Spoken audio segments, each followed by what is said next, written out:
This is proof that BMW M-Power is indeed an automotive dynasty.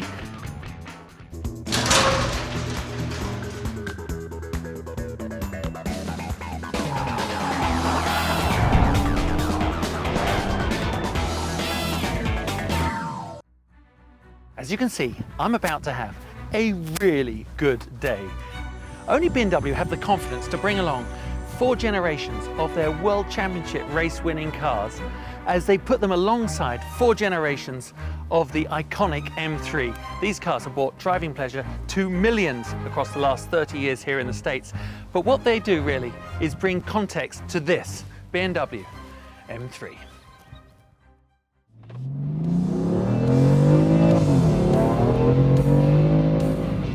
Getting the chance to drive the new M3 at Mid-Ohio is really rather special. First time I pulled out of this pit lane, I was 18 years old, all freckly and skinny and white. And I remember thinking, what an amazing racetrack.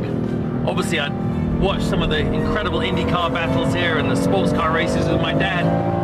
Really, it's just a nice, fluid combination of fantastic corners. And perhaps why it's such a great place to put the new M3 through its paces is that it really does demand everything that a car has. So what makes the new M3 new? Unlike me, the new M3 has actually shed weight over its predecessors. The first M3 to do so, it's 150 pounds lighter. It's got a carbon fiber drive shaft. You've got the carbon fiber roof on this car. All over the place, they've been eking out those little improvements. Can you feel it?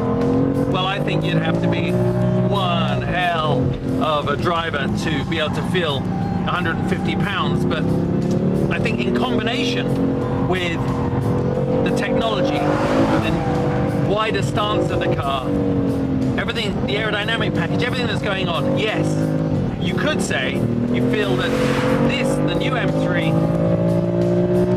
is a lot more sprightly, a lot more agile than the one before it.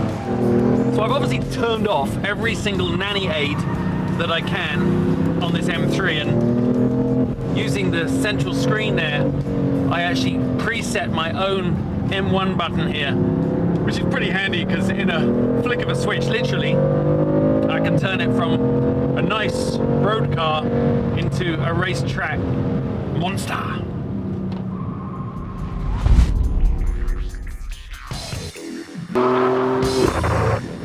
And also in line with a pretty major shift for BMW, this is the first M3 with electric power steering. What actually happens is it increases resistance, as in you've got stronger feedback through the wheel. The faster you go, the more loading there is, you really get the feeling you can control the car with confidence as you get deeper into the corner. It is the first M3 with twin turbos, small ones, so they spool up, listen, really fast.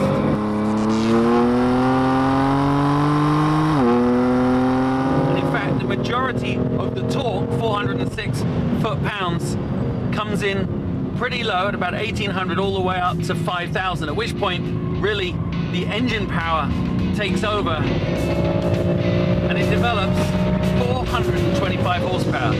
Feels more than 425 horsepower, to be honest. The gearbox is just magic. On this, I've got a 7-speed dual clutch, and it gives you the 0 to 60 in 3.9 seconds. I'm very glad that this car comes with the new carbon ceramic brake package. 6-piston front, 4-piston rear. Amazing, really. BMW invited me along today. Almost every M car ever built, M1, F1, M3s of every generation, and you get a real sense of why BMW is so good with the M brand. But what is it about M3? Why do people keep gravitating to this car? And so I urge you, if you ever get the chance, drive one of these things, because it'll all make sense.